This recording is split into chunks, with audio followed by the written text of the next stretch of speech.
Recording. Ya, sip. Oke. Assalamualaikum warahmatullahi wabarakatuh. Kita mulai aja kuliah.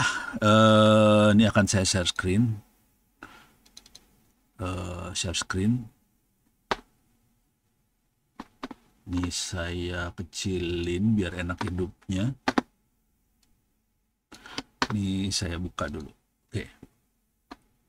Jadi ini kuliahnya tentang mikroprosesor sama arsitektur komputer. Harusnya 4.30 sampai jam 7. Cuman seru banget nih kalau sampai jam 7. Cuman maghrib saya break dulu sekitar 15 menitan gitu lah ya. Sholat sama makan. Soalnya ini puasa. Baru kita terusin, cuman nggak akan sampai jam 7 banget lah. Gila lu jam 7. Terus jam 7 jam 9.30 saya ngajar lagi. Wah, edan banget.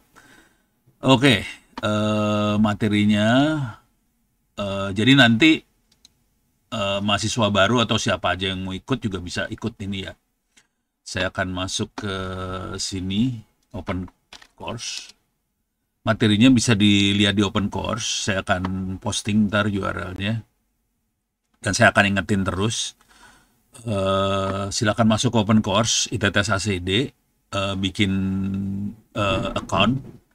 Terus kuliahnya adalah yang 2025-2 mikroprosesor.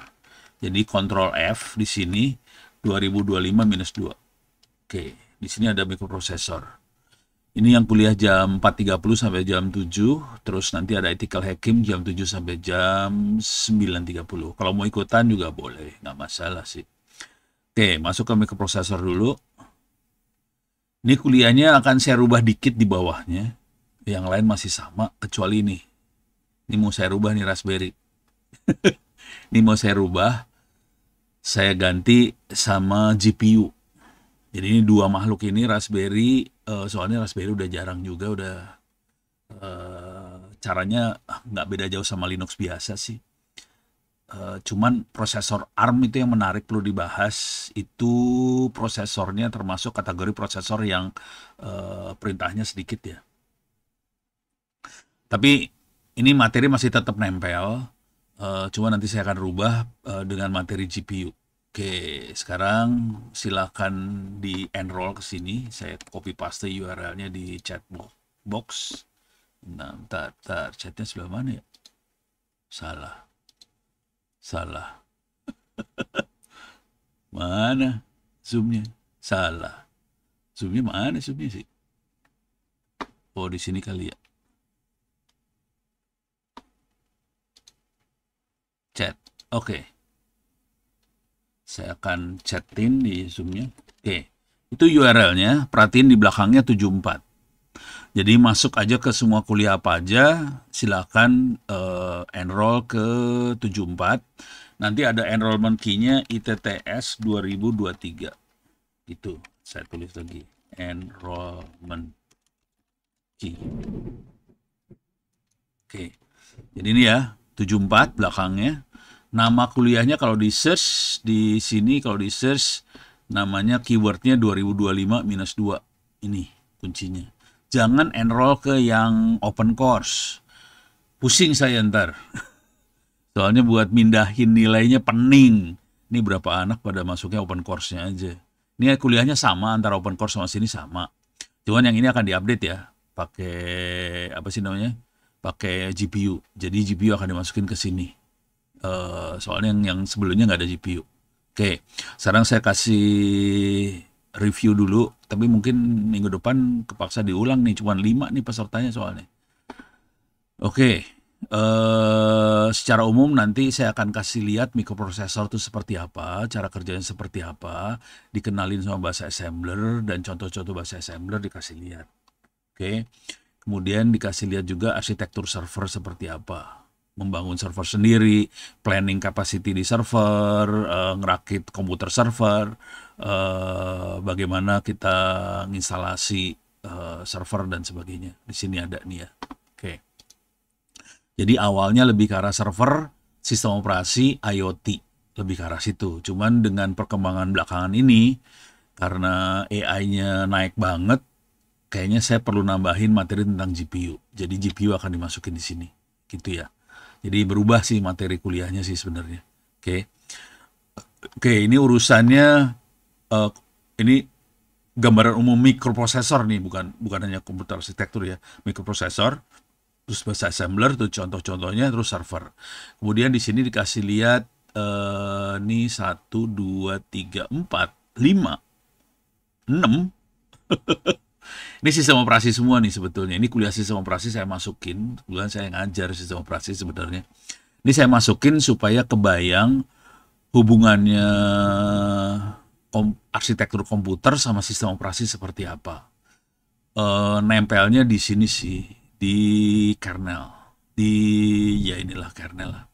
Nempelnya di kernel. Kernel yang akan menghubungkan antara sistem sama aplikasi dengan sistem hardware di bawahnya. Jadi nempelnya di kernel. Terus saya kasih lihat juga, akan saya kasih lihat bagaimana cara bikin router. Terus bikin driver. Ini driver, kernel modul tuh driver ya. Jadi ini bikin sistem operasi, bikin router gimana.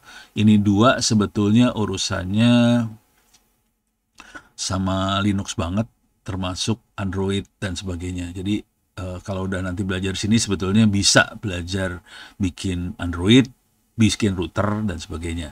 Ini jujur dulu di bagian yang ini dicari banget contohnya di ID Cloud Host. Oke, ini contoh aja ID Cloud Host. Dia routernya bikin sendiri.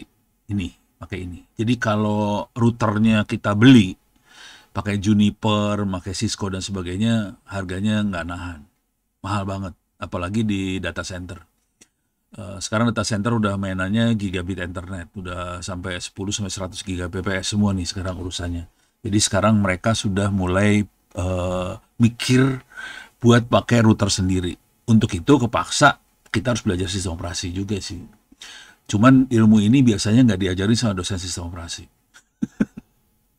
Dosennya nggak nyampe sini soalnya ilmunya parah dah. Gitu ya. Jadi ini saya ajarin bener, cuman saya bakal kesulitan, saya harus nyiapin serius kalau mau compile Linux. Soalnya butuh waktu banyak nih.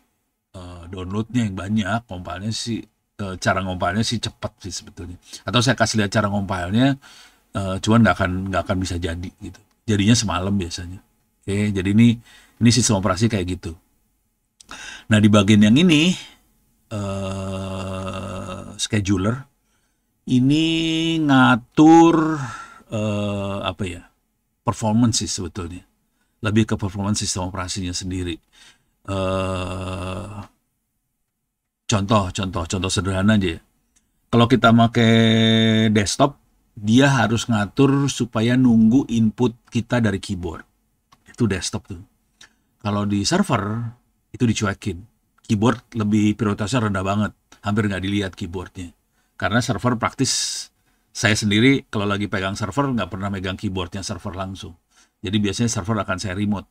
Jadi keyboard, terus display, itu nggak dilihat di server. Jadi ini diatur di scheduler ini. Jadi kemampuannya, processingnya dia, dioptimasi hanya untuk CPU, untuk kebutuhan jaringan sama core-nya aja. Keyboard, display, mouse hilang semua tuh di situ. Jadi kita atur di sebelah sini nih. Oke. Terus yang penting juga adalah monitor kerja sistem operasi. Ini akan kerasa banget pada saat kita dihack. Ini kerasa. Ini jujur nih kerasa banget. Ini pengalaman sih kemarin. Karena banyak orang-orang tidak kenal sistem operasi, pada saat dihack, dia nggak tahu bahwa dia harus monitoring hackernya, aktivitas hackernya bisa kelihatan pada saat kita monitoring kerja sistem operasi. Jadi ini waktu dihack ini kepake banget sih. Sebetulnya waktu di operasional juga kita pakai, cuman kerasa banget waktu dihack gitu. Oke. Terus kita juga perlu ngukur benchmark sistem operasi. Sebenarnya bukan hanya sistem operasi sih sebenarnya. Ini kejadian benar sekarang terjadi ini di Dinas Kominfo Tangerang Selatan, Pemkot Tangerang Selatan. Mereka harus mengevaluasi mau pakai Proxmox, mau pakai OpenStack, mau pakai pokoknya sistem-sistem yang buat virtualisasi. Nah, kerasa mereka harus ngukur nih. Nggak bisa cuma snapshot, nggak bisa. Harus diukur. Bagaimana cara ngukurnya di sini dijelasin. Jadi ini ngukurnya kita perlu ngukur banget nih sistem. Ini waktu pemilihan sistem kerasa nih ya. Jadi ini jadi setelah kita ngerti mikroprosesor, arsitekturnya segala macam, mulai masuk sistem operasi. Tapi ini akan saya cepetin nih sistem operasinya. Soalnya kalau nggak jadi kuliah sistem operasi. Kemudian abis itu kita masuk Arduino. Arduino sebetulnya kuliahnya kuliah IoT. Cuman yang ngajar IoT nih harusnya Pak Chandri. Cuman Pak Chandri materi dari saya juga. Biasanya kalau nggak bikin materi, biasanya penjiwaannya agak beda sih. Karena saya ini bikin materinya sendiri. Ini saya akan jalanin cepat aja di sini. Intinya sebenarnya sederhana. Kalau cuman mikroprosesor tuh cuman prosesor yang dalamnya ya. Cuman kalau sampai arsitektur komputer, nah ini seru urusannya. Soalnya dia akan ngomong sama input output. Di sini ada digital, ada analog, ada sensor, ada Ethernet, WiFi. Nah terus juga ada macam-macam lah. Nah ini sampai sini. Yang belum saya tulis di sini adalah GPU-nya. GPU-nya belum masuk.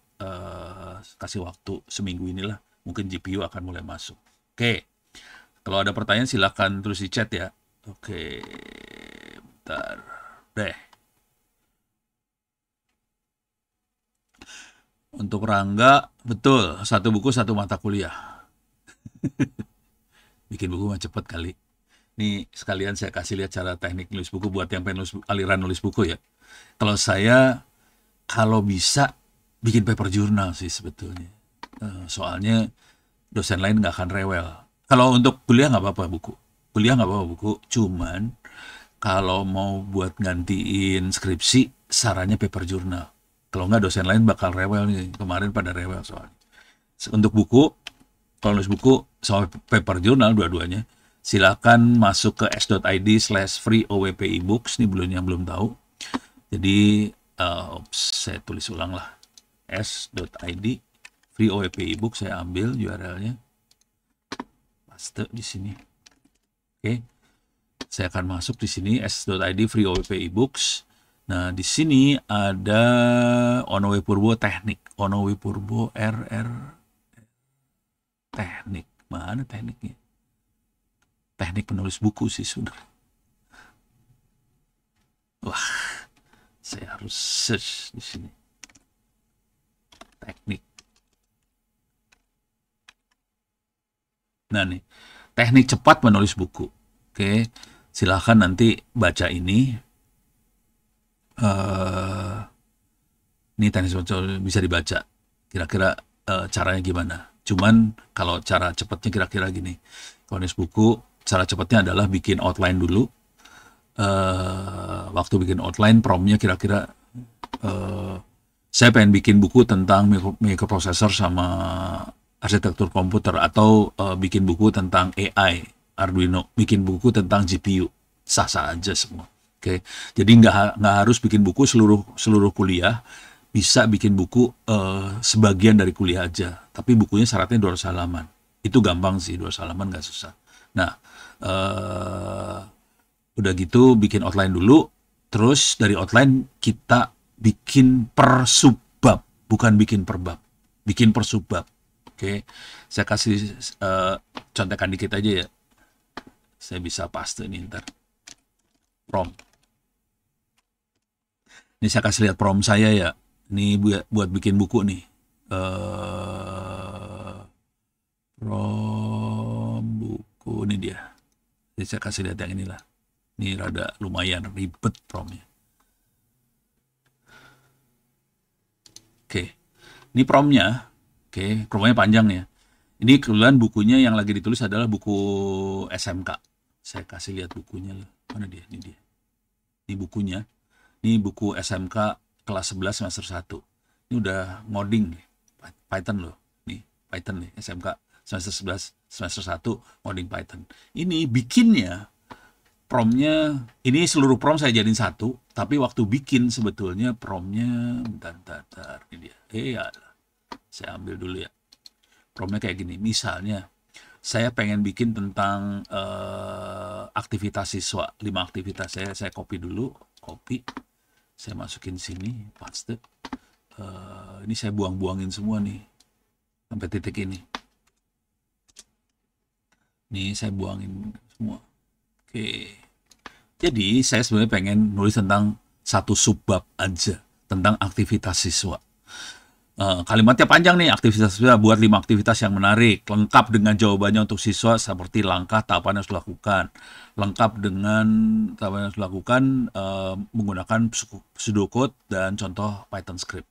Jadi sebenarnya promnya segini banyak, cuman supaya dia tahu ceritanya tentang apa, saya tulis ini buat semua prom, saya akan tambah buat narasi yang dikembangkan, yang gampang dicerna oleh siswa SMK, gunakan kalimat sederhana pendek, narasi bentuk campuran paragraf sama poin, narasi harus menarik, menantang, pakai teknologi yang open source, eksplisit ditulis itu teknologi open source, supaya kita nggak dikunci sama vendor, pakai open source, terus pakai Python pada mesin learning keras neural network, italic istilah asing dibikin italic, terus yang penting di boldin. Terus supaya ini jadi seru, sebagai konteks berikut adalah daftar isi semua babnya, bab tadi. Jadi caranya adalah bab ini saya misalnya nulis di bab, misalnya bab yang bawah aja ya.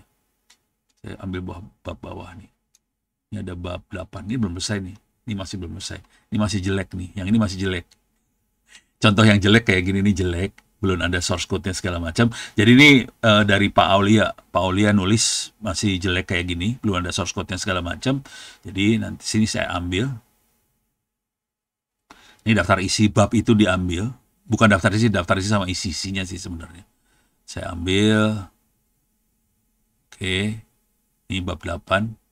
Klik kanan copy. Oke. Saya masukin di sini dulu lah. Nih, saya tambahin di sebelah sini. Jadi promnya sepanjang ini gitu. Oke.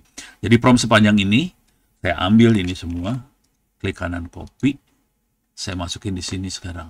ChatGPT gue mana? Oke. Oke, ini ChatGPT-nya saya paste di sini. Jadi promnya panjang sih. Jadi seluruh daftar isi biasanya dimasukin ke dalam prom lagi. Cuman kita nulisnya per subbab. Kenapa seluruh daftar isi dimasukin? Supaya subbabnya tidak lari kemana-mana. Dia tahu saya harus nulis tentang subbab ini yang bagian dari buku ini gitu. Kalau enggak saya kacau. Nah ini langsung dapat dia aktivitas 1 apa, terus ada source code-nya, aktivitas 2 apa, ada source code-nya. Udah beda banget ya sama tulisannya. Ini saya ambil, copy, saya masukin lagi dalam bukunya. Ini kan aktivitas siswa. Ini di aktivitas siswa. Ini nggak ada source code-nya ya. Aktivitas 1, 2, 3, 4, 5 nggak ada source code-nya. Saya buang dulu. Karena udah nggak dipakai. Ya ilah, nggak bisa dibuang. Ya ilah, ngeheng. Kunaon, ngeheng. Uts.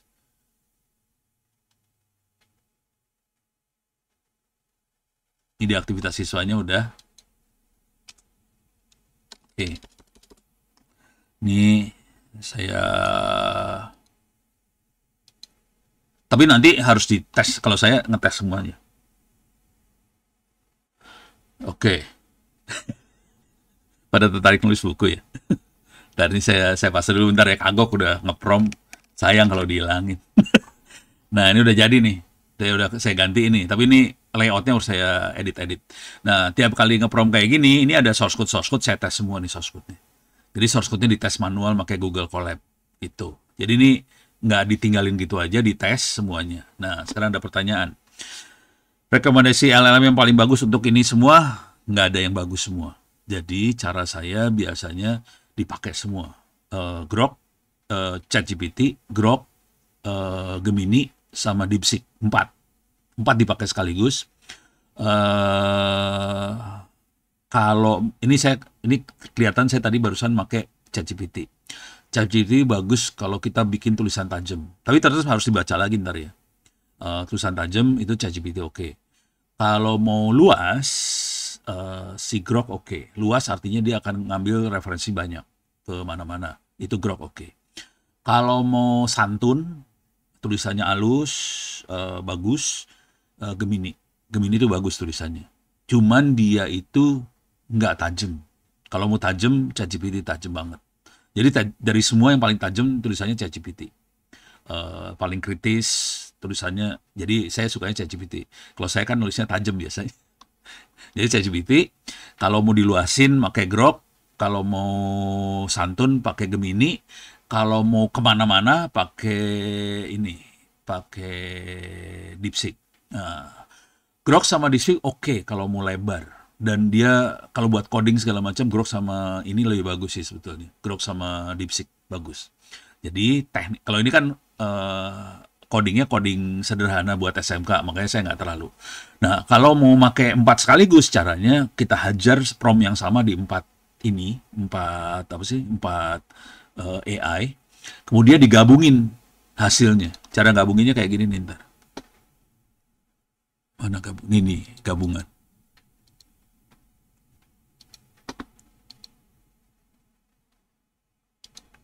Nih, gabungkan tulisan ini agar lebih smooth.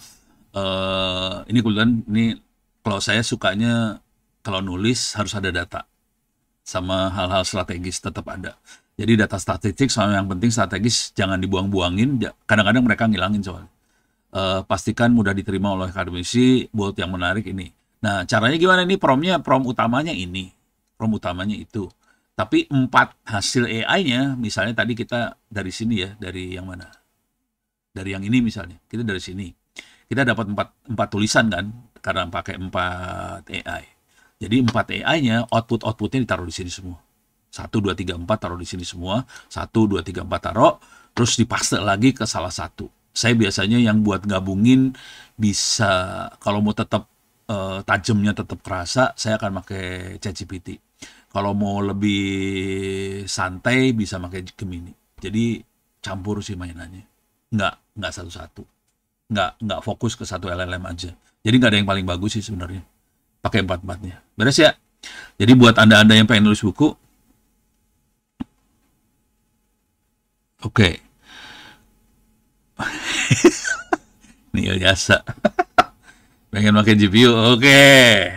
Nih, sebenarnya ada 2 jenis GPU ya. Secara umum ada 2 GPU. Cuman ini si AMD lagi nafsu. Jadi AMD akan nyaingin 2 jenis tadi. Tapi pada dasarnya GPU ada 2 jenis. Ada GPU yang ada HDMI-nya. Itu GPU yang buat VGA. Biasanya kalau di Nvidia RTX nih. CUDA programming, iya CUDA buat programming GPU, betul. RTX bisa 4060 dan teman-temannya lah. Ini GPU yang ada, coba gue lihat dulu nih. Ada gambar ininya sih. Ini ada HDMI-nya nih. Wah, kelihatan kagak ya? Pokoknya ini ada HDMI-nya nih. Bentar. Nah, ini kelihatan. Ini ada HDMI kecil. Ini ada HDMI-nya 3 biji nih. Oke. Jadi GPU jenis ini bisa dipakai, dan GPU jenis ini termasuk relatif murah. Walaupun relatif murah, harganya tetap aja bangsanya 6 juta, 7 juta, sampai 10 juta. Jadi harganya mabok. Oke, tapi nggak penting sih sebenarnya. Oke. Yang penting dari GPU adalah VRAM-nya. Sebenarnya si prosesornya nggak penting-penting amat sih sebetulnya. Nggak fatal banget. Yang fatal VRAM sih sebenarnya. Jadi nanti kalau nyari GPU, lihat ini kan 8 GB. 8 GB pas-pas. Oh ini, sorry. RAM-nya, oh ini komputer ya. VRAM-nya 8 GB, betul. Jadi harus cari yang VRAM-nya gede. Intinya itu GPU. Jadi satu GPU yang jenis ini. AMD ada GPU yang kelas yang ininya juga. Namanya lupa. Padahal 2 hari lagi saya akan ngomong di AMD. Hari Rebo. AMD akan ada workshop di ITTS ya hari Kamis. Kalau mau datang silahkan. Jadi AMD akan ngasih workshop di ITTS di kampus fisik hari Kamis jam 9 sampai jam 12 kalau nggak salah. Jadi dia akan workshop tentang GPU ini AMD. Jadi silahkan datang. AMD, kalau saya suruh milih, saya akan milih AMD sebetulnya. Soalnya AMD itu open source. Nvidia itu closed source. Parah Nvidia itu, nyebelin sebenarnya. Jadi kalau saya suruh milih, saya lebih cenderung ke AMD. Cuman saya belum punya GPU AMD nih sekarang. Masih Nvidia semua GPU-nya. Jadi yang kelas yang pertama adalah yang GPU buat VGA. Oke, bisa dipakai, nggak masalah. Cuman sayang aja nih buat VGA. Harganya lebih murah sih, jujur nih lebih murah. Satu lagi, adalah GPU buat server. Ada namanya bisa macam-macam. Kalau Nvidia dulu namanya Tesla. Dulu Nvidia Tesla. Ini bentuknya kayak gini nih buat server banget nih, harganya tuh enak banget nih 100 juta gitu. Angkanya bulat semua ya. Parah. Ini baru. Ini H100 termasuk baru. VRAM-nya 80 GB. Edan, yang ini mah keren banget, men. Harganya juga keren, seharga mobil. Yang ini H200. Wah, kok bisa lebih murah ya? Goblok nih. Nggak tahu dah, nggak ngerti dah gue. Oke, tapi harganya ordernya kayak gini lah. Digitnya 3 digitan rata-rata yang server. Dulu namanya Tesla, sekarang mereka nyebutnya data center GPU apa-apa gitu. Jadi nyebutnya data center. Tapi kalau kita buat ngoprek, saran pertama bukan ini sih. Bukan dua-duanya sih sebenarnya. Saran pertama datang ke lab di lantai 3, ngomong sama Yoga, pakai tuh komputer di sana udah ada GPU RTX 4060. Jadi kalau buat ngoprek aja bisa di kampus sih sebetulnya. Jadi nggak usah beli GPU, sudah ada RTX 4060. Nah, RAM-nya saya nggak tahu. RAM-nya antara 8 sama 16 sih, nggak tahu. Tapi ini saya pakai yang 16 nih, di sebelah saya ada laptop yang 16. Sorry, 8 GB laptop GPU-nya. Jadi nanti kuncinya bukan di versi GPU, kecepatan GPU, kuncinya adalah di VRAM-nya. Nah, kenapa VRAM-nya penting? Karena dia model dari si LLM akan ditaruh di VRAM. Konsekuensinya, tapi ini kuliah, tapi nggak apa-apa lah, bagian dari arsitektur komputer kan ya. Ini harusnya saya nyalain dulu nih. Biar kebayang sekalian.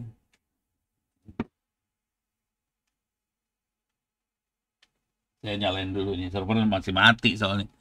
Servernya lagi dimatiin, karena kuliahnya kan bukan. GTX udah aman belum? Nggak tahu. Ini kita makanya RTX. GTX kayaknya nggak dipakai deh. Nggak. Ini RTX semua. Nggak ada yang pakai GTX. GTX kayaknya masih horor. Udah pakai kalau nggak punya GPU, CPU juga nggak masalah sih sebetulnya. Cuman lemot aja. Kalau lemot kita pakai model yang kecil. Itu modelnya di sini sih. Ntar kita lihat model ya. Olama.com model. Jadi urusannya model-model ini sih. Ini perhatiin ada 20B, ada 120B. Nah ini nih, ini urusannya VRAM semua nih. Kalau masih jalan di GTX, ya pakai doa deh. Cobain aja, kalau GTX-nya ada dicobain aja deh. Kalau nggak jalan kan paling dia akan switch ke CPU. Jadi cobain aja, terus bikin buku supaya bikin ChatGPT murah gitu aja bukunya. Buku yang kayak gitu-gitu, jangan yang canggih-canggih bukunya. Bukunya yang tolol-tolol aja. Yang laku justru buku tolol. Kalau buku yang canggih nggak ada yang laku. Soalnya harganya mahal, harga mahal nggak ada yang beli, gitu aja sih, simple cara berpikirnya, nggak ada yang ngambil lah, terus udah gitu kita nggak laku buat dipanggil orang. Nah ini si VRAM ini urusannya sama angka-angka ini nih, oke? Ini nggak mungkin dijalanin di GPU 8 GB. Jadi cara ngitungnya adalah angka ini jadiin diganti, B-nya jadiin giga, ditambahin 20%. Itu GPU yang VRAM yang dibutuhin. Jadi kira-kira kayak gitu cara ngitungnya. Ini kan 120B, sebetulnya 120 giga tambah 20%. Itu RAM GPU yang dibutuhin. Nah, ini sampai tadi, ini kan ada tadi Tesla ini 80 GB ya. 80 GB ada 141 GB. Nah, itu oke sampai titik ini oke nih. DeepSeek sampai 70B oke. Cuman yang 671B nggak bisa. Bisa, tapi kita perlu GPU direndengin beberapa biji di paralel. Baru bisa dipakai yang ini. Oke. Terus ini Gemma. Nah, Gemma ini ada yang 270M. Kalau embedding bukan buat kerjaan ChatGPT ya. Embedding itu kalau kita punya RAG, Retrieval Augmented Generation, kita mau embed si teksnya kita jadi RAG. Nah, itu mainnya embedding yang ini. Oke. Tapi kalau operasi normal pakai yang ini 270M. Nah, yang 270M ini jadi menarik buat CPU biasa. Saya lagi eksperimen yang ini sih. Jujur, saya sih nggak lari ke GPU banget sih sebetulnya, males. GPU banget. Ini udah nyalain nggak nyala. Oke. Jadi saya nggak terlalu tertarik pakai GPU. Kenapa? Karena ini lagi bikin server buat sekolah-sekolah di daerah 3T. Kayaknya kalau pakai GPU pingsan semua. Jadi mendingan kita pakai CPU aja. Jadi kita targetnya kayak gini-gini. Ini Gemma buatan Google ya. Kalau Gemma Google yang saya udah cobain beberapa yang kecil, yang paling bagus Gemma 3 ini yang 270 yang paling bagus. Keluar bahasa Indonesia sih. Jadi keluarnya bahasa Indonesia. Yang lain parah, ada Sol LLM, ada small LLM, ada mana sih? Di bawah sini deh. Nggak bagus sih. Ini Olmo. Nih. Ini ada 135, 380 jelek nih. Nggak bagus ternyata. Hasilnya tuh parah banget gitu. Kata-kata yang keluarnya nggak bagus. Bagusan yang Google punya sih. Jadi saya cobain semua. Yang paling bagus Google. Udah, Paul. Tapi kalau mau dicoba lagi silahkan. Ini ada yang 22, 33 mega. Ini kecil banget. Ini sentence level dataset. Ya udah cobain aja. Jadi cara mainnya nanti sebetulnya ini dibantu sama Open Web UI buat Retrieval Augmented Generation.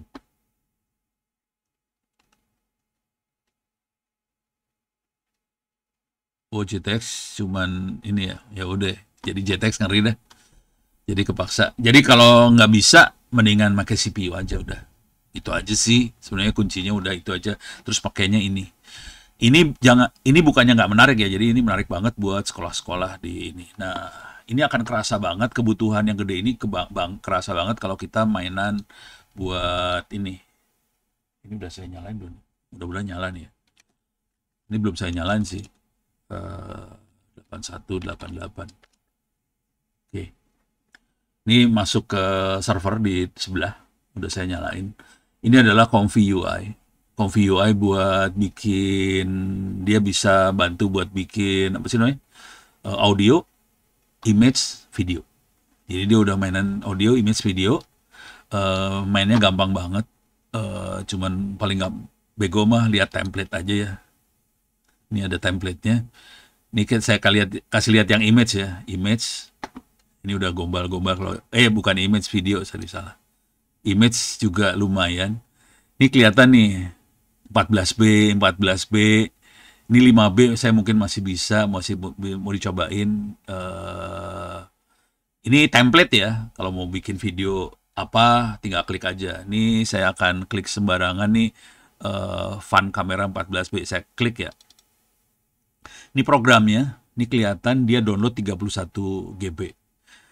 Berarti dia butuh GPU-nya daerah 30-an. Jadi horor nih sebenarnya, GPU-nya nggak kuat, saya udah nyerah yang ini. Jadi kalau udah main video saya nggak kuat karena GPU saya nggak nyampe segini. Itu, ini udah 30-an GB. Oke, kalau yang cuman ini aja masih bisa 1 GB. Cuman dia butuh 2 model sekaligus. Buat bikin tadi videonya, dia butuhnya totalnya 30 sekian GB. Nah, jadi kalau pakai yang ini, saya paling bisanya di image. Ini juga all template aja. Ini ada image yang sederhana, generate image from text prompt. Nah, ini modelnya cuman kecil kok ini. Cuman 1 GB kalau nggak salah. Jadi ini saya gedein ya. Ditaruh di checkpoint, ini modelnya coba. Tapi harus masuk ke dalam si server nih. Saya masukin aja ke sana. Saya kasih lihat aja ya. Ini kuat kalau yang ini, soalnya dia cuma 1 GB sih. Nah ini Comfy UI buat gambar. Jadi kalau bikin gambar, saya cuma masukin ininya doang, promnya di sebelah sini. Oke, saya ganti ya promnya misalnya sawah, gunung, matahari. Jalan di desa itu ya. Cuman saya bilang nggak mau ada teks, watermark, nggak person, couple sekalian. Suka ngasih couple dia nyebelin. Oke, jadi kelihatannya ini banget dia bilang kali dia pikir itu jadi apa romantik gitu ya. Jadi saya pengen lihat sawah, gunung, matahari, jalan di desa. Dia bisa bahasa Indonesia harusnya sih. Nah ini ada run di sebelah sini saya run. Oke, ini run dia lagi jalan. Oke, kelihatan hijaunya. Nah ini keluar. Nah keluar tuh. Nih ada bukan jalan ini mah kali. Ah bego nih. Ya udah gitu kira-kira keluarnya. Gunungnya nggak keluar.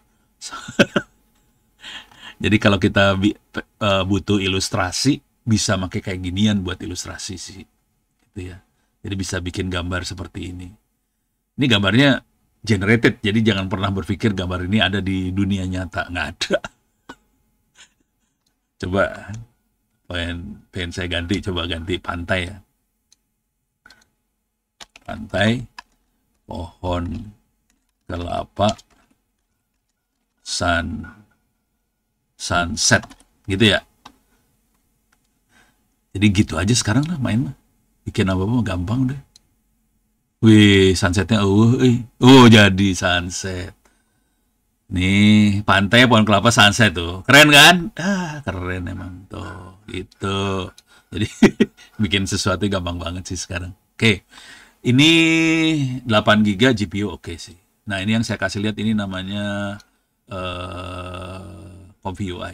Nah, cara instalasinya kalau mau ini jadi kuliahnya di berubah ya. Nggak apa-apa lah, berubah dikit. Bisa masuk sini. Ono Center RID/wiki.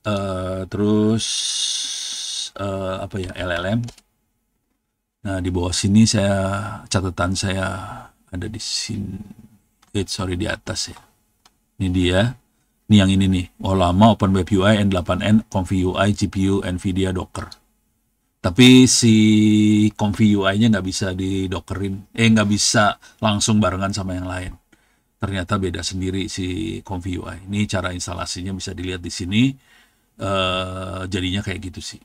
Ini nyobanya seharian nih sampai jadi. Salah, ini salah, itu salah. Akhirnya berhasil. Oke. Ini kenapa masih ada yang ini ya? Oh ya, ini nggak apa-apa lah. Ini nggak apa-apa. Nah, nanti si model-model ini ada di folder ini sih. Model di sini nih. Jadi saya bikin folder ini di home directory-nya server, AI Stack Config UI Docker, terus ditaruh di folder model. Nanti download modelnya sih, karena ini pakai server, ini si Config UI nggak dirancang buat server sebetulnya. Si Config UI dirancangnya buat desktop. Jadi karena itu server, nah itu nyebelin banget. Saya harus remote login ke servernya, masuk ke folder ini. Jadi tiap kali dia butuh model ini, dia kayak komplain yang tadi kan dia kasih tahu URL-nya di mana buat download. Kebanyakan di Hugging Face. Ya udah download ke server manual. Jadi nggak bisa dari sini downloadnya. Kalau di sini nanti masuknya ke desktop saya, nggak akan ada di server juga sih. Beres ya. Jadi kira-kira gitu. GPU-nya saya akan lebih ngebahas si arsitektur GPU-nya. Sama drivernya, cara makainya segala macam, kira-kira gitu. Oke, agent AI-nya di N8N sih. N8N-nya bisa jadi agent. Ntar, mana N8N? Oh, N8N tuh portnya 543 berapa? Coba bentar. Ini agentnya sih 5678. Ini agent. Sebenarnya bukan agent juga sih, dia buat nyambungin aja antar aplikasi. Ini kebetulan saya lagi nyobain Olama. Dia ngomong ke Olama. Cuman nanti keywordnya ini N8N nih sebenarnya. Aplikasinya N8N. Dia bisa nyambungin ke banyak hal. Gitu ya. Ini kebetulan ada chat message. Ini dia bisa ngomong ke Olama. Dia bisa juga dipakai buat scraping web. Jadi kita bisa nempelin agent buat scraping web, terus dia bisa masukin kemana, dia bisa ngirim hasilnya Olama kemana. Jadi ini bener-bener dari mana, kemana, lewat mana gitu. Ini parah banget nih N8N. Ini N8N buat nyambung-nyambungin kemana-mana sih. Saya nggak ngasih kuliah tentang ini, maksudnya di jadwal-jadwal saya nggak ada kuliah ini, nggak ada. Mungkin adalah di Big Data, ntar saya tambahin lah. Oke, jadi keywordnya N8N, caranya nanti kalau mau nyari gini. 8N, misalnya scraping scrap website. Nah, ini dikasih tahu caranya gimana nih. Oke. Scrap store data multiple website pakai 8N gimana caranya? Itu. Ya kalau mau bayar ada bayar. Ini use for free. Ini kalau use for free pakai dia langsung ya. Kalau saya nggak mau pakai dia langsung. Saya ambil semuanya, kita bikinin sendiri gitu. Jadi ini nanti ada harus ini lagi saya lagi belajar sih, jangan khawatir. Nih ininya nih programnya segini gelo lah. Coba bisa nggak diklik? Nih kayak gini nih programnya. Parah, parah banget. Ngeri dah pokoknya kalau udah mainan yang ini mah. Ini ngodingnya parah. Ngodingnya kayak gini sih, ngodingnya nggak parah-parah banget sih sebenarnya. Cuman ya nyebelin aja kalau nggak tahu. Kalau nggak tahu kan harus nyari kiri kanan. Ini rada nyakitin sih.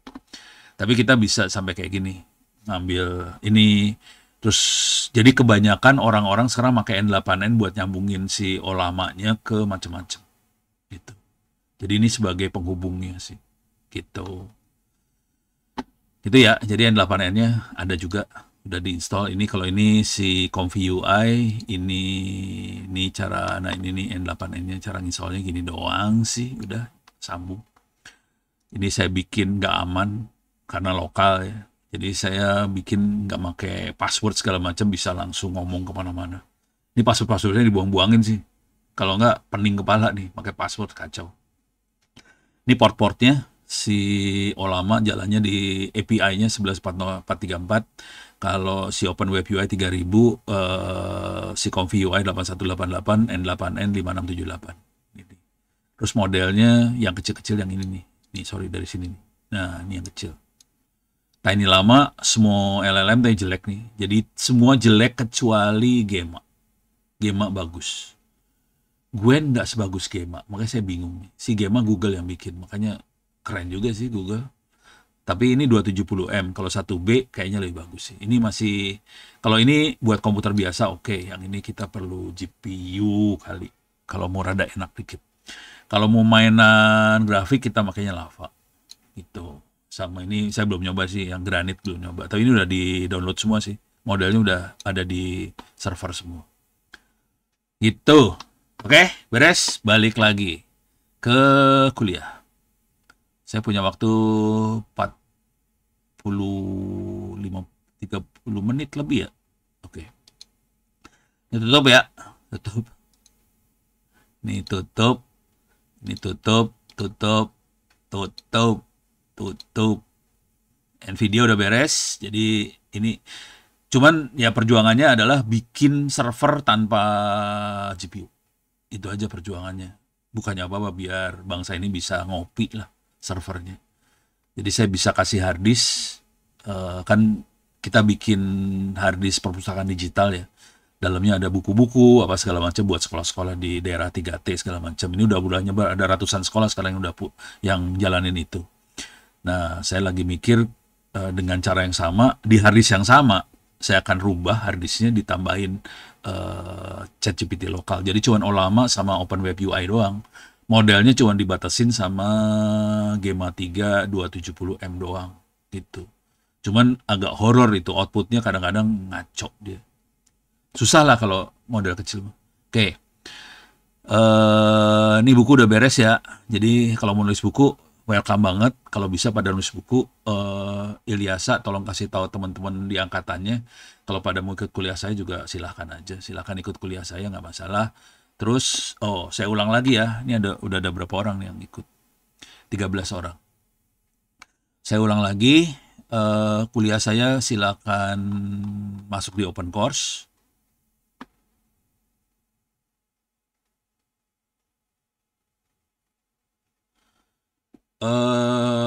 Beda sih. Mikronya beda. Ini pertanyaan CTF Crew. Jadi arsitektur dalamnya beda. Cuman si AMD dia ada lapisan namanya ROCm. Ini saya lagi belajar nih, belum pernah pakai beneran ya. AMD ROC. Atau carinya di ChatGPT aja lah ya.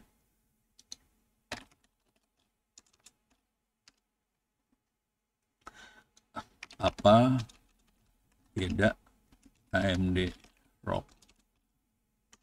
ROCm versus Nvidia Tesla. Sebenarnya beda nih.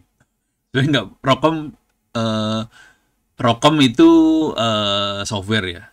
Tesla kan hardware. Jadi nggak boleh, harusnya ini pura-pura bego aja nih. Ini apa bedanya AMD ROCm sama Nvidia Tesla? Namanya Radeon Open Computer. ROCm itu tuh Nvidia Tesla sekarang disebut Nvidia Data Center GPU. Misalnya A100 harganya tadi udah 100 juta ya kalau yang data center ini. Nah, ROCm itu software, tapi dia intinya sama, jangan gini pertanyaannya gombal jadinya, sama CUDA, Nvidia CUDA. Nah, enaknya bandingannya gini nih, dua-duanya software soalnya. Oke. ROCm sama CUDA bedanya apa? Dua-duanya ekosistem. Jadi framework dia proprietary close, oke. Standar de facto untuk GPU computing, banyak framework AI, TensorFlow segala macam dioptimasi. Nah, di sini ROCm itu open source, dibuat untuk alternatif open source dari CUDA, sama. Jadi gitu. Jadi lawannya CUDA adalah ROCm-nya ini. Cuman CUDA hanya di GPU Nvidia, kalau ROCm hanya jalan di AMD. Nah, seri ini aja, tidak semua Radeon desktop support, kompatibilitas masih terbatas. Bagus untuk ini, performance AI mendekati CUDA untuk yang ini. Oke. CUDA close, ROCm open. Nah, ini makanya saya lagi mau berubah agama nih. Masuknya ke ROCm, ke GPU-nya AMD. Saya baru tahu Radeon Open Computing, rupanya gitu dia. Jadi kan di atasnya CUDA kita jalanin aplikasi, apakah itu tadi Olama, segala macam. Jadi bawahnya kita jalaninnya ROCm, bukan CUDA jadinya. Laptop baru. Iya, laptop baru itu. Laptop baru jadiin server, bukan laptop. Dalamnya ada GPU, sayang banget kalau jadiin laptop ya, gue jadiin server aja udah. Akhirnya saya tetap pakai laptopnya, laptop blow on punya anak saya tetap pakai sih akhirnya. Karena ini sayang kalau udah ada GPU-nya dipakai buat laptop, mah sayang banget ya, ngapain ya? Salah. Ya udah, pakainya itu. Jadi kuncinya yang ini sih, CUDA sama ROCm ini. Jadi si hardware sebetulnya udah nggak peduli kita. Apakah itu pakai Nvidia atau pakai AMD. Si aplikasi di atasnya seperti Olama, segala macam kan dia akan ngomong ke bawah. Nah, bawahnya itu di handle sama, kalau kita pakai AMD kita makainya ROCm, kalau pakai Nvidia makainya CUDA. Itu aja sih sebetulnya kuncinya. Tapi yang ROCm belum. Yang ROCm saya belum nyoba gitu. Ini mudah-mudahan hari Rabu saya ketemu anak-anak AMD. Saya akan bilang, nih saya lagi pakainya ini ya, pakainya Nvidia nih. Lu mau sumbang nggak ke ITTS AMD-nya gitu.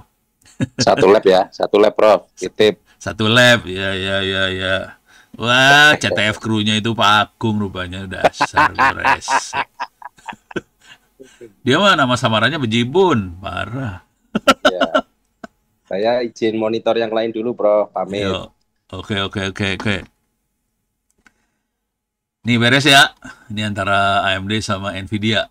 Itu. Oke, balik lagi. Ini saya tutup dulu. Ini udah.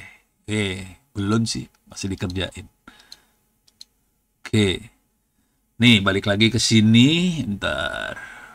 Oke, sekarang jadi ini buat yang belakangan datang, tolong masuk ke kuliah open course, cari 2025 mikroprosesor sama komputer arsitektur. Jangan masuk yang open course-nya, masuk yang sini supaya nilainya bisa saya masukin gampang. Kalau pakai open course saya masukin setengah mati itu. Saya butuh waktu 1 jam buat mindahin nilai itu 1 jam sendiri, parah. Soalnya di sana ada 37.000 orang, jadi mindahinnya setengah mati itu untuk masukin ke sini. Soalnya yang dimasukin ke dalam BAK adalah akademik yang ini nih, itu ya. Dah, jadi ingat ini akunnya daftar sendiri, akun daftar sendiri. Kalau belum ada email buat approval, saya kasih lihat buat daftar akunnya ya. Saya logout dulu ya sini biar kelihatan caranya. Ini logout. Tolong kasih tahu yang lain nih, Eliasa sama yang lain, kasih tahu aja yang lain kalau pengen ikut kuliah saya boleh. Ini saya logout. Nanti klik login. Di bawah ini create new account. Kalau yang belum punya account di open course ya, silahkan create new account. Nanti masukin nih username, password, email, first name, last name, city, select country, create new account. Oke. Biasanya dia akan kirim mail ke kita. Kalau mailnya nggak masuk nggak masalah, karena saya akan secara manual approve. Gitu. Jadi saya akan approve sih. Saya akan coba masuk, saya akan ngasih lihat caranya nge-approve ya. Jadi ini yang bisa ngerjain cuma Ono nih. Saya masuk ke site admin. Oke. Terus di sini ada user, di sini ada bulk user action. Oke. Nah, di sini saya akan cek yang belum approve siapa aja. Ini saya akan lihat, ini ada yang confirm no, yang belum confirm siapa aja. Saya filter. Ini ada berapa yang belum confirm? Ada 10 yang belum confirm. Andi Darwanti, Christina Jordan, Fatima Frey, Kathleen apa segala macam. Saya add semuanya ke sini. Terus ini sebagian nih spammer nih sih sebenarnya. Cuek aja lah. Ini spammer dia. Ini kita serangannya spammer sih, kayak yang nyebelin kayak gini. Cuman percuma aja dia masuk ke e-learning terus mau ngapain? Nggak bisa nyepam juga. Dia udah masuk sini, saya akan confirm semua. Jadi kalau misalnya tadi kalau nunggu email nggak ada, saya akan approve juga sih. Biasanya pagi-pagi saya approve semua. Oke. Nah kemudian untuk masuk course-nya, ini udah ya. Saya biasanya akan masukin ke course-nya open course sih. Semua akan masuk ke dalam open course. Cuman khusus buat kuliah yang ITTS, di open course juga ada tentang mikroprosesor, ada nih, mana ya? Open course-nya ada sih. Nah, ini ada open course-nya. Jangan masuk yang sini sebenarnya. Oke. Karena nilainya yang masuk yang 2025-2. Jadi jangan pakai yang ini. Isi sama sih. Cuman akan berubah nih isinya ya. Minggu depan akan berubah karena saya akan masukin tentang GPU. Ini saya klik di sini. Ini isinya masih sama nih sekarang. Oke. Ini kalau cara masukinnya cuma gini aja sih. Saya masukin partisipan. Ini ya. Terus saya enroll user, enrollment method.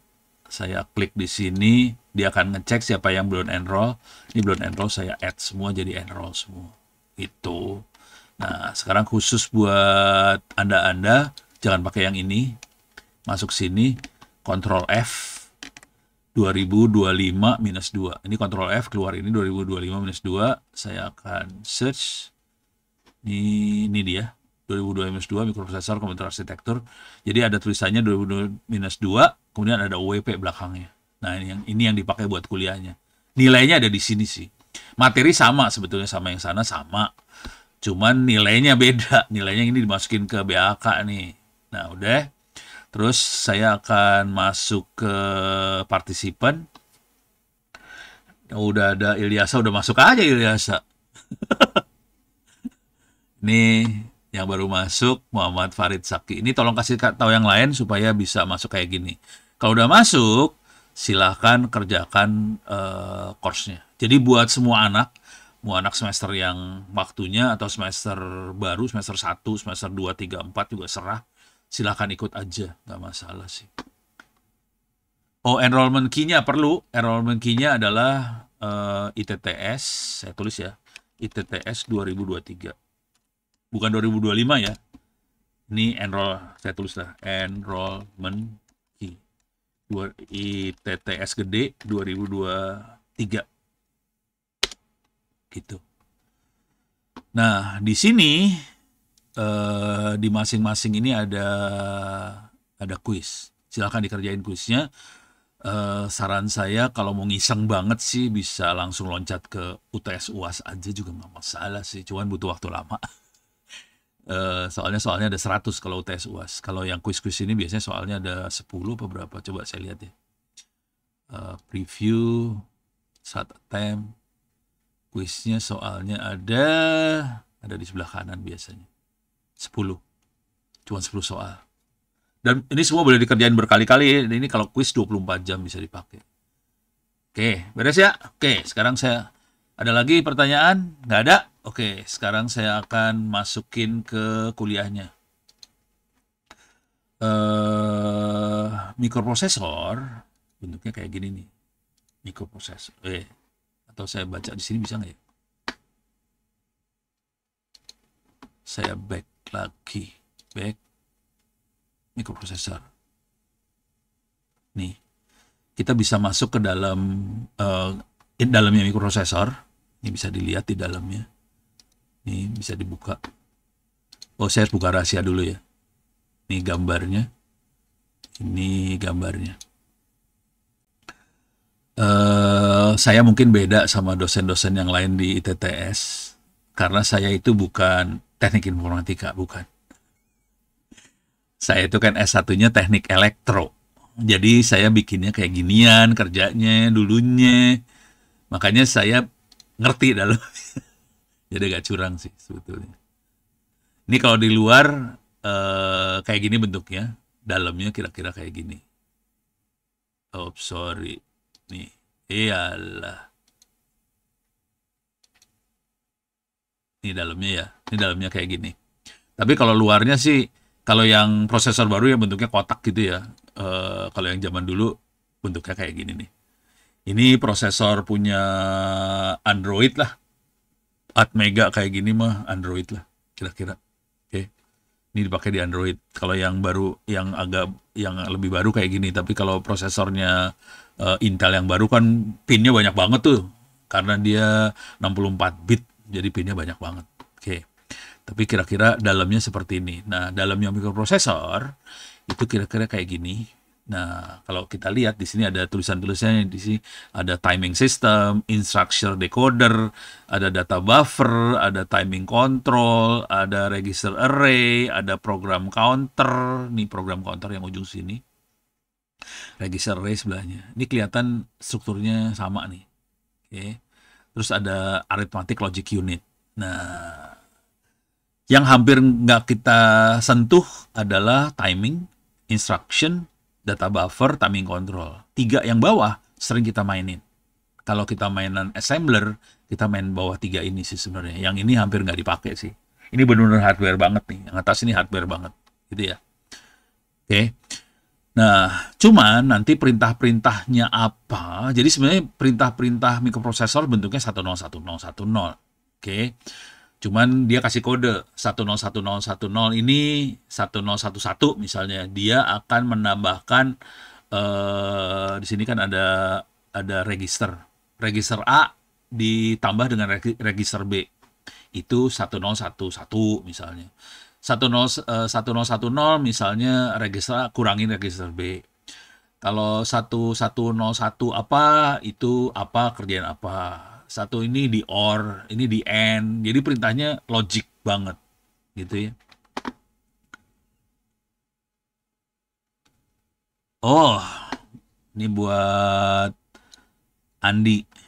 Ini namanya Andi ya. Oke. Coba saya masuk lagi ya. Ntar lagi salah. Open course, ITTS ACID.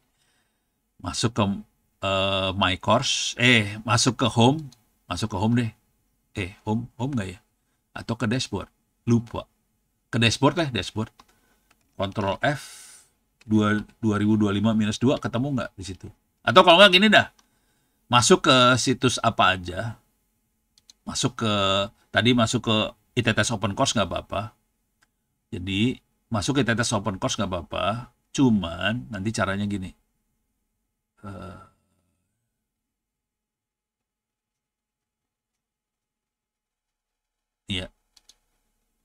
Nih, lihat mudah-mudahan kelihatan nih, nggak gitu kelihatan. Ini angkanya 74 di ujung sini nih.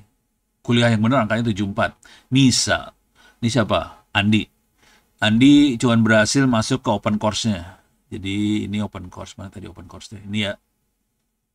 Open course mikroprosesor komputer arsitektur. Klik aja. Tapi jangan dikerjain. Ini angkanya 58 kalau yang open course-nya 58. Angka 58-nya diganti jadi 74. Gitu. Enter aja 74. Langsung pindah dia ke mikroprosesor arsitektur. Nanti sebelah kanan ada enroll-nya. Oke, jadi caranya gitu aja. Masuk aja yang open course nggak apa-apa. Tapi di klik, terus nanti enroll. Diganti 74, terus enroll. Jadi kuncinya di situ aja. Oke, nanti pindah. Jadi akan daftar ke 2025-2. Itu. Terus ya. Oke, sekarang saya balik lagi ke sini. Saya cepetin aja ya. Oke. Mana sih tadi? Nih ya. Jadi nanti si instructor decoder itu untuk kita ngasih perintahnya bentuknya 101010. Oke. Terus 10 apa perintah apa, 10 apa perintahnya apa. Nah, itu ada tabelnya. Tabelnya ada di sini. Instructor decoder. Jadi fungsinya ini adalah tabel. Konsekuensinya masing-masing prosesor tabelnya beda-beda. Mabok. Oke, tabelnya beda-beda, masing-masing prosesor tuh tabelnya beda. Nih, udah gitu. Di dalamnya dia ada program counter, itu akan kepake waktu kita simulasi menjalankan prosesor. Program counternya bakal kepake. Tapi yang akan kita pakai banget adalah register array sama arithmetic logic unit. Arithmetic logic unit itu fungsinya adalah fungsi-fungsi aritmatik, tambah, kurang, gitu. And, or, logic tuh and, or, apalagi NAND, apa itu logic semua ya. Jadi ada dua fungsi di sini, ada arithmetic, ada logic.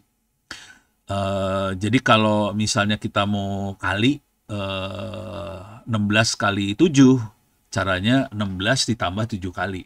16 tambah 16 tambah 16 tambah 16 tambah 16 tambah 16, 7 kali jadi kali. Kira-kira gitu sih. Jadi prosesor tuh tolol sih, goblok banget sih kalau udah tahu dalamnya sih. Jadi bentuknya kayak gitu. Bukan kali-kali biasa sih. Oke, jadi ini arithmetic logic unit fungsinya buat itu. Nah, si register adalah cara ngelihatnya kayak variabel. Variabel yang ada dalam prosesor. Dia kayak bisa dilihat juga sebagai RAM. Kalau RAM gedenya tempat data kita ada di luar ya, di luar prosesor. Yang bisa kita tambah-tambahin. Tapi dalamnya prosesor cuma gini doang. Gitu. Deh, Paul, kayak gini. Oke. Nanti kalau mau ngelihat prosesor yang lain yang bisa lihat-lihat, bentuknya kayak gini semua, rata-rata sih cuma gini aja ya. Ada instruct. Yang penting cuma register, arithmetic logic unit. Dah. Oke. Kalau dari sisi solderan, bentuknya kayak gini. Ini kalau yang buat Arduino ya, solderannya kayak gini. Nah, ini colokan ini buat Anda-Anda yang belum pernah ngoprekin hardware. Ini kalau mau gombal sih jangan disolder sih, kita pakai soket. Ada soketnya lah. Bisa dicolokin, bisa cabut-cabut, cabut-colok nih berarti kalau yang gini. Gitu ya. Jadi enak. Oke, sekarang saya akan masuk sedikit ke ini, saya tutup-tutupin aja. Ini udah beres, ini udah beres, udah beres, udah beres. Ini udah beres.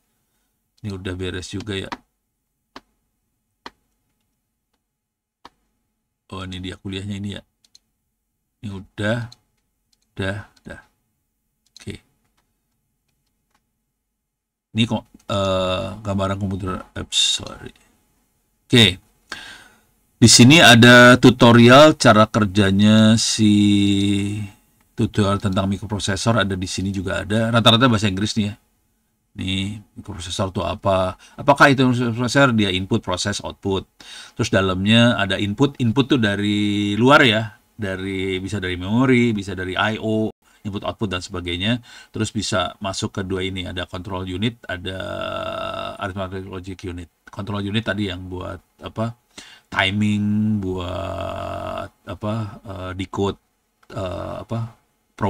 perintah dan sebagainya, sama register. Udah dikerjain dia keluarin lagi. Keluarnya terserah bisa dimasukin kemana. Nah, ini yang ngatur masuk keluarnya tuh sistem operasi. Jadi mikroprosesor sangat tergantung sistem operasi mau dipakai buat apa sih terserah. Gitu ya. Jadi fetch, jadi cara kerja microprocessor, ambil, terus decode, execute, simpan. Udah, begitu doang. Nah, tipe-tipe microprocessor ada beberapa. Yang kita pakai, Intel dan teman-temannya kategorinya yang ini nih, complex instruction set. Kompleks artinya di instruksinya macam-macam, banyak banget. Kompleksinya instruksi banyak banget, dia akan berefek ke sini nih, instruction decoder. Jadi isinya kan tabel, instruction decoder. Di sini ada fungsi tambah, kurang, kali, bagi, pangkat, apa nggak tahu dah, fungsinya bejibun-jibrut. Konsekuensinya ini jadi gede. Udah gitu, tiap kali ada instruksi masuk, dia harus ngelihat ini instruksi tentang apa sih, dia harus ngelihat tabel. Karena tabelnya gede, jadi lama. Jadi prosesornya jadi lemot gitu sih sebetulnya. Jadi yang namanya kompleks itu membuat prosesor jadi lemot. Kemudian dikeluarkanlah RISC, Reduce Instruction Set Computer. RISC itu instruksinya lebih sedikit, konsekuensinya lebih cepat. Ini yang dipakai sama ini contohnya yang SIS dulu ya, yang kompleks itu dipakai dari 386, 486, Pentium, Intel lah, Intel mainannya yang di kompleks ini dia seneng sama hal yang ribet gitu. Memang enak kali ya, tapi ribet, akibatnya prosesor jadi lambat. Kalau yang ini RISC itu prosesornya sederhana, lebih kecil, cuman kalau perkalian jadi tadi kalau ngali, kita 16 kali 7, 16-nya 7 kali ditambahin, sama dengan 16 kali 7 kan. Jadi dia jumlah instruksinya lebih sedikit, tapi bisa aja ngerjain kerjaan yang kompleks ini, nggak masalah. Dia lebih kencang nih. Dan ini yang dipakai di Raspberry segala macam, dia pakainya yang ini. ARM tuh kategori yang ini, ARM. Handphone kita rata-rata ARM, dia pakainya yang RISC ini, gitu. Terus ada lagi yang parallel computing. Nah, ini udah kategori-kategori yang GPU. Itu udah mulai main yang ini, yang parallel computing. Ya kira-kira kayak gitu, ada 3 jenis aja sih sebetulnya. Yang ini yang kompleks, yang reduce, kita mulai banyak main ke reduce supaya kenceng. Satu lagi buat paralel. Paralel ini buat GPU. Contoh parallel computing misalnya kita mau penambahan 2 matriks. Kalau kita pakai satu-satu bonyok nih kalau matriks. Kalau mau cepet mainnya paralel. Jadi kita udah mulai main ke arah sana gitu. Nah, ini GPU kalau yang ini kelasnya. Makanya saya akan nanti tambahin ke GPU ya. Terus unit-unitnya yang sering dipakai adalah CPU, kita tahu makhluknya apa. Instruksinya biasanya nyebutnya ISA, itu ada beberapa, ada SIS, ada RISC, ada Arithmetic Logic Unit. Ada control unit itu yang ngatur timing, input output, ini control unit. Terus ada kecepatan clock. Clock kita sudah sampai levelnya gigahertz. Oke. Saya sendiri mainnya dulunya pakai beberapa megahertz, itu pakai Z80, itu 8 bit. Sekarang udah 64 bit ya, 8 kali 8 itu. Parah banget. Terus prosesor zaman dulu nggak ada core-nya, cuma satu core semua prosesor zaman dulu. Sekarang core-nya banyak. Satu prosesor core-nya bisa 32 core lah, ada yang 128 core lah. Ini core-nya parah banget hari ini, gila banget ya. Terus ada juga cache memory. Cache memory itu ada yang ditaruh di dalam prosesor, ada yang nggak ada. Itu tergantung prosesornya, yang mahal atau murah. Oke. Nah, ini bus ini yang bikin tewas nih. Bus ini adalah berapa bit data yang bisa masuk sekaligus ke dalam prosesor. Hari ini busnya udah 64 bit, mungkin udah lebih sekarang. Jadi busnya 64 bit. Zaman dulu kala busnya cuma 8 bit, jadi cuma data 8 bit yang bisa masuk. Kalau sekarang 64 bit bisa masuk sekaligus, makanya si prosesor ini pinnya banyak banget. Gitu. Ada floating point unit, itu koprosesor nyebutnya. Ini zaman dulu sih. Jadi prosesor sama buat ngitungnya dipisahin. Kita nyebutnya koprosesor buat matematik.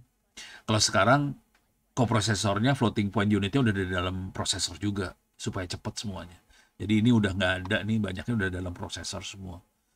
Multithreading ini supaya si prosesor bisa jalanin proses berbarengan. Satu lagi overclocking. Overclocking ini kerjanya anak-anak AMD banget sih. Jadi AMD banyak overclocking. Kalau sekarang mungkin, kalau saran saya sih ya, kalau saya kan orang elektro, saya ngerti hardware-nya banget nih. Kalau saya nggak akan overclock, soalnya umurnya jadi pendek. Nih bayangin aja nih, peralatan elektronik dinyalain dengan kondisi panas banget gitu. Kasihan hidupnya gitu. Jadi umurnya jadi pendek. Soalnya kalau panas, si aluminium di dalamnya nyambung-nyambungin chip ini kan nyambungnya pakai aluminium di dalamnya. Ini aluminium nih. Yang putih-putih ini aluminium. Kalau panas, aluminium bakal leleh. Kalau leleh, putus dalamnya. Kalau putus, dibuang. Jadi kalau saya tidak akan overclock. Karena saya tahu dalamnya kasihan hidupnya. Jadi ini ngeri nih mainan kayak gini. Jangan eh, karena ini. Nah, terus ada lagi digital signal processing. Ini lain lagi. Ini buat saya gedein lah. Ini buat audio, video, image. Nah, yang ini kita biasanya nyebutnya DSP, Digital Signal Processing. Oke. Salah satunya yang pakai si Fatah Fali Hilmi. Fatah Fali Hilmi. Nih dia. Oke, dia sudah di Taiwan harusnya sekarang balik lagi, harusnya ke Taiwan terusin S2. Nah, dia ITTS ya. Dia mainnya DSP dan dia bikin 5G. Jadi barang yang dipakai adalah Etus B210. Kita lihat gambarnya aja ya. Ini prosesornya nih di sini. Ini sisanya nih I/O doang. Nah, ini prosesnya khusus buat DSP. Buat digital signal processing, dia bisa proses bikin sinyal sinus, cosinus, apa segala macam, terus dikeluarin ke kabel antena. Jadi kita bisa bikin 5G sih. Barang ini sekarang ada di Yoga sih sebetulnya. Jadi Yoga pegang barang saya yang buat ini.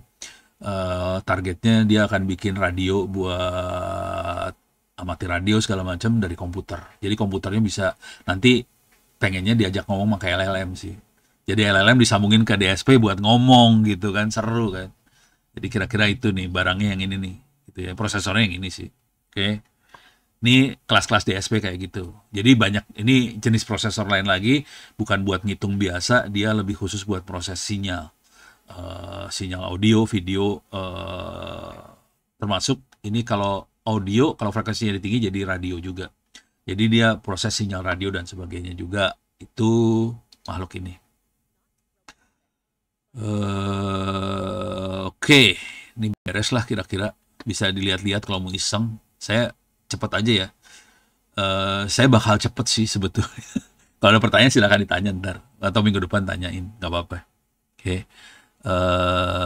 Ini gambar insight dari Atmega. Harusnya nggak beda jauh sih sama, mana ini dia insight-nya. Ini Atmeganya, insight-nya kayak gini. Ini, nah si Atmega itu beda sama prosesor biasa. Atmega itu buat Arduino. Jadi ada dalamnya di dalamnya ini ada RAM. Ini RAM. Jadi fungsi prosesor ada di dalam itu, RAM-nya dimasukin ke dalam, udah gitu I/O-nya dimasukin ke dalam juga prosesor. Ini geblek, Atmega geblek. Jadi I/O dimasukin ke dalam, ADC analog digital converter masukin ke dalam, RAM-nya ada di dalam, ini prosesor yang bawah ini. Kalau yang ini I/O, yang ini RAM-nya dia ada di situ. Jadi kayak gitu dia Atmega. Oke. Makanya bisa dipakai jadi satu prosesor, kita nggak usah pasang RAM lagi, nggak usah dipasang I/O lagi, dia udah bisa jadi sensor, jadi apa segala macam, udah enak hidupnya. Kalau kita pakai prosesor biasa, itu barang-barang itu kan taruh di luar semua. Jadi ini dalamnya ada macam-macam nih. Jadi dia cuma 8 bit ya. Jadi RAM-nya ada EEPROM, ada static RAM udah ada dalam, terus ada AD converter, ada 8 channel, AD converter, ada macam-macam bisa dibaca di sini lah. Tapi dia kecepatannya cuman clocknya berapa dia? Kecil kok. Clocknya nggak gede tuh, clocknya kecil. Oke, nggak ada clocknya. Nyari clocknya nggak ketemu. Reset. Tidak ada clocknya. Tidak dikasih harus nyari mungkin di atas kali, nggak tahu dah. Kira-kira kayak gini ya. Oke, ini Atmega. Ini jenis, kalau kita nyebutnya udah bukan CPU, ini bukan Central Processing Unit, ini sudah microcontroller. Kita nyebutnya udah microcontroller karena CPU dengan aksesorisnya sudah dimasukin ke dalam di sini. Jadi microcontroller dia. Jadi lebih enak hidupnya. Kira-kira gitu. Oke, itu adalah Atmega. Oke, sekarang ini bisa dibaca-baca, yang lainnya bisa dibaca-baca supaya kuliahnya bisa kebayang cepat. Tapi saya punya kecenderungan bakal dicepetin sih. Oke, ini kira-kira kayak gitu. Ini ada tutorial sistem arsitektur. Coba di sini kita lihat dulu. Ini apa nih? Oh, ini tadi nih. Ada input, masuk arithmetic logic unit, control. Di sini ada storage, itu bisa berbentuk apa? Array. Tapi kalau di Atmega kasusnya jadi RAM dia ya. Oke. Jadi cuma input output, ALU, arithmetic logic unit, control unit, storage. Udah gitu doang, prosesor gitu doang sih. Nggak macam-macam sih sebenarnya. Oke. Oke. Nah, oke. Ini udah, kira-kira kasih gambarnya kira-kira gitu. Saya akan masuk ke bahasa assembler nih sekarang. Oh, tapi udah habisin dulu lah. Saya kasih assembler habis maghrib aja ya. Tapi di sini akan ada bahasa assembler. Nggak tahu nih komputer saya ini komputer yang saya pakai tahun lalu, nggak lupa saya udah. Saya kasih intro bahasa assembler, nanti kita cobain. Harusnya ada simulasinya. Entah, simulasinya saya taruh di mana ya? Oh, ini ada simulatornya. Ini ada simulatornya. Kita akan coba di simulator ini juga ntar. Jadi ada simulatornya juga. Kita bisa simulasiin bahasa assembler itu. Nah, sekedar info, saya main prosesor pertama kalinya adalah Z80. Ini prosesor yang saya main pertama kali. Dulu saya pakai ini sih, makhluknya. Masih ada yang jual ya kayak ginian.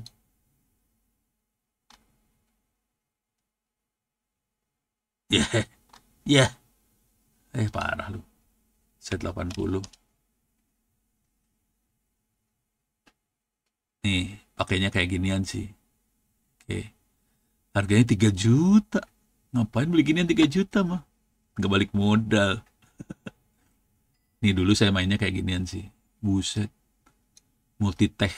Ini 3 juta harganya ya, mahal banget ya sekarang. Ini legend banget di antara kita dulu. Jadi kalau kita mau belajar mikroprosesor, kita makanya ini. Dan kita masukin perintahnya perintah bahasa mesin. Bukan bahasa SM, ya udah mesin banget tapi udah dikasih keyboard sih. Jadi misalnya load ke register A, load register B, apa gitu. Oke, maghrib. Ini saya buka puasa dulu. Kita mulai lagi jam 6 lebih berapa nih? 6 lebih 5, 6 lebih 10 ya. Terus kita sampai jam 7 kurang lah. Gitu ya. Kita tutup dulu. Kita akan maghrib dulu di sini.